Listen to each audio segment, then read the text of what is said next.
Hey everyone, happy Friday off the Real Sports with Bert Beiswanger. Getting a leg up on the weekend. We march on, no pun intended, pun intended. We march on with March Madness and Championship Week. We're down to the final 3 days of conference tournaments, and then we have the selection show Sunday evening. So yesterday, the Indiana Hoosiers, who I think should have been eliminated anyway, were officially eliminated from the tournament. We think. I don't know. This modern era of the tournament and the selection committee and all that stuff is just mind-boggling. Um, IU won one out of their last 7 games down the stretch. Got rolled whenever they did get beat. Got flat out rolled, and it was like projected last four in the tournament always included IU. It was almost as if they said, okay, we really mean it this time, one more chance. Now, the committee doesn't come out and say any of this. We know that. These are the bracketologists of the world like Joe Lunardi. And Lunardi, he basically says, hey, look, I don't agree with this stuff a lot of times. I'm just projecting what I'm thinking the committee is going to do and has done. So, to his point, I mean, honestly, IU is like with every loss, they just kind of moved down one notch. And finally, I think losing the Northwestern by 13 is the nail in the coffin for the Hoosiers in this modern day of college basketball, where everything is weighted, power ratings, and scheduling everything for the major conferences, quad ones, quad twos on the wins and losses metrics. You have to, it's really hard to not make the NCAA tournament if you're a Big Ten team.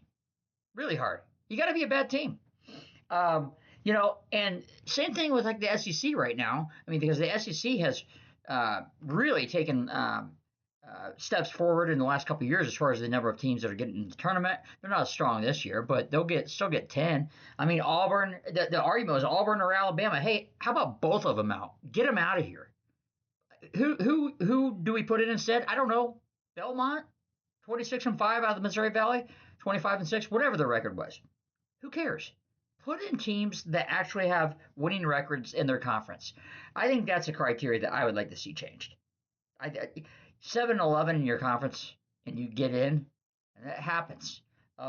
So I don't know. It stinks. This is the part that of the tournament that I hate now, when the Indiana States of the world can't make it in, because a bad Virginia team does. This is a couple years ago, but here we are with the Miami Redhawks, Miami, Ohio. They get their first loss of the season yesterday, first round of the MAC tournament. They lose to UMass, who was 7-11, I think, in the MAC.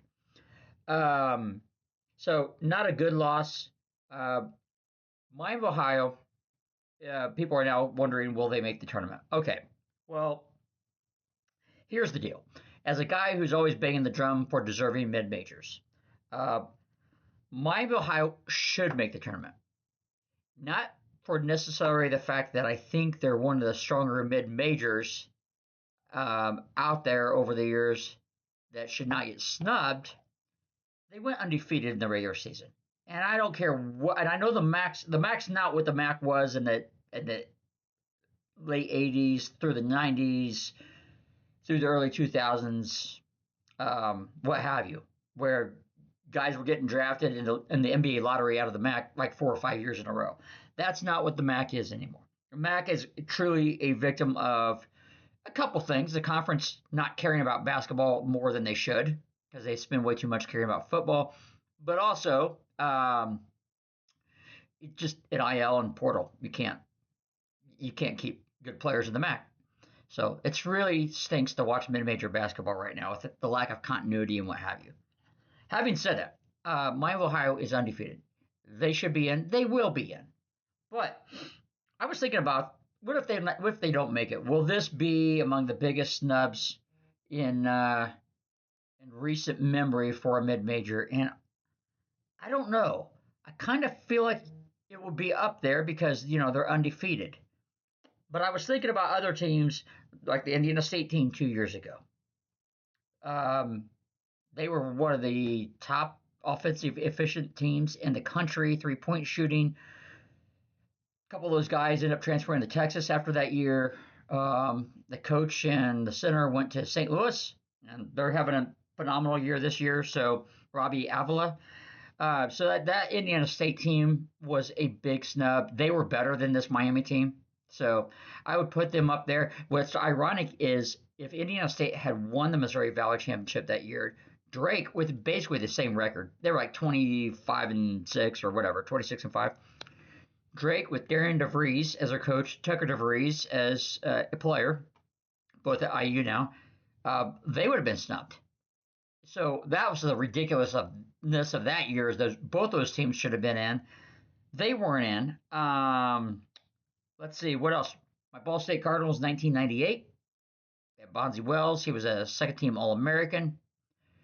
Tied for first in the MAC. Lost in double overtime in the semifinals. Beat Ole Miss that year, who ended up being a 4 seed. And they left them out. And that was the talk nationally, is how Ball State got snubbed. So that was a big one. Monmouth one year, like, won an ungodly amount of road games, like 13, 15 road games, which is insane. Nobody wins 13, 15 road games. The true elite teams do, but that's amazing. And that year they beat UCLA, they beat Notre Dame, they had an RPI ranking of like 38th, and they didn't get in because they had to take whiny Jim Boeheim's Syracuse Orange that year. Let's see, what else? Murray State, Ja Morant. So here's a future NBA, again, another mid-major with a future NBA player. By the way, these players would not be on these teams anymore, right? Ja Morant would have been at Murray State for as long as he was. He would have gone NIL and portal. But he was at Murray State. They went 30-2.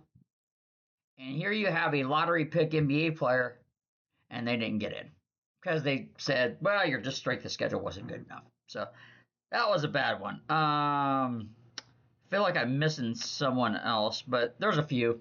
Those are all teams, to me, knowing what those teams were talent-wise, just watching basketball, they were all better than this Miami team. This Miami team has been pulling wins out all year. And the MAC is the epitome of a balanced conference, if you will. They just it's solid. It's solid, but it's you can't just look at the records, because honestly the difference top to middle, if you will, down to UMass, it's not that much. It's not that much. And Miami, great story. Love watching them play. They score a lot of points. They're not some juggernaut mid-major of mid-majors past. But they deserve to be in. So let's go Red Hawks. The MAC will get 2 teams in. Think it's going to be Akron, but we'll see. Akron has to play, I think, Kent today, this evening. That's going to be a good one. I think that's a 2-3 matchup. And then, unfortunately, we were robbed with a cool Toledo-Miami matchup, but that's going to be UMass instead. So, all right, enough of that. They talk about this being also the weakest bubble in modern history. Well, why? I'll tell you why. For the reasons I just said. Because the committee and the NCAA has created this criteria to try to get as many major conference teams in. So, thus, you have a lot of bad major conference teams make the tournament. You don't put the best teams in the country in all the time. So when an Indiana State doesn't make it, for example, the bubble's weaker because those teams don't have a chance. They act like they have a chance, but then they're always like the first 4 out, the first team out, whatever. It's really cute how they do this. So that you have this weak bubble, and it's really the committee has caused it, has created it, and in the portal, and NIL has created it. They just mid-major teams aren't as good as they used to be, and they don't even get a chance at quality non-conference wins anymore. They can't play anybody. Mike Ohio said it. Their coach said, "Look, we try We make calls. We try to play people. When I was at Ball State and then years after that, I think there was like a 7-year stretch where we had a major conference team come to Muncie. We were always doing home and homes with SEC teams. Remember Auburn being there, Ole Miss being there, Mississippi State being there, Purdue coming to Muncie a couple times, Michigan, Indiana, Wisconsin. That's never, ever, ever going to happen anymore. Ever. So the major conference teams are not going to play a road game at a mid-major. And frankly, they don't schedule a lot of them anyway anymore. They do all these neutral court games and what have you. Now, IU doesn't schedule a lot of mid-majors. They schedule a lot of low majors. But, I mean, they're not calling Ball State or what have you anytime soon, although I would not say Ball State's a high major right now. They're looking for a coach and a rejuvenation to the team. And an influx to NIL. Looking at you, Dan Towers, Papa John, a few others I can think of. You need to get the NIL train for Ball State rolling. That is if the administration of Ball State cares. All right? And I'm not so sure they care enough to be good in sports anymore. All right. It is Players Championship week. And I love this tournament, man. I'm watching this thing, and I'm like, yeah, this is one of those. This is a bucket list thing for me to want to go to the TPC, the Players Championship, sometime. Quite frankly, this would have been a really good year or last year to do it, given the free time I've had in my life. But Straka's leading currently. Corey Connors tied with him. -8. Anyway, 120 players in this sucker. I don't know what the cut's going to be this year or today, but probably somewhere around 68 players will march on into the weekend. But it doesn't matter. The Players Championship is just beautiful. It's awesome. Classic course, the Classic Island 17th green. ESPN Plus, they do a really good job with golf. So they pretty much have multiple golf channels. The main feed, featured whole feed, so like 17 this week. They just show every group that coming into 17, and you can even bet on who's closest to the pin. That's pretty fun. And yeah, just featured groups and all that kind of stuff. So they call it the fifth major in golf. I don't ever want to see it added as a major. To me, it's the Players Championship. It stands on its own. And do I like it more than some majors? Yeah. Yeah, I like it a lot more than the PGA Championship. For sure. In some regards, this is going to be I like it in some ways as much as the Masters. First of all, it's a classic course.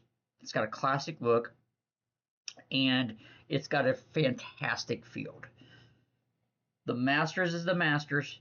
I get it, but from a field standpoint, the Masters is probably one of the weakest fields of the majors. In fact, it is, because there aren't as many people that qualify for the Masters. So, you can, based on, I mean, if you won the majors recently or have other exemptions like that, yeah, you get in no matter where you're ranked. But for the most part, if you're not top 50, like Ricky Fowler's 53rd, I think, 58th in the world rankings, he needs a strong finish in the TPC this weekend to qualify for the Masters. Because if he's not in that top 50, he doesn't have any other path. So I don't like that. And I don't like the preferred tournaments anymore. The fields are too small. If I go down to the Arnold Palmer Invitational, I want to see 120 players. And I want to see guys who are down in those 80s, who are playing good golf, playing on that course and playing against the highest ranked players. I don't need to see, like just the top 70 or whatever it is. That's a story for another day. Golf is looking at making all kinds of changes. We'll see where it goes. But until then, we're going to enjoy the Players Championship this week and the March Madness Championship Week games. Hey, and the World Baseball Classic tonight. USA Canada sports rematch. Team USA dodged a bullet. Could have been relegated and not made the tournament round of the WBC, but they did. And so here we go. WBC, World Baseball Classic. Love it. It's good stuff. All right. Hey, get a leg up. Enjoy the weekend, and we'll talk soon.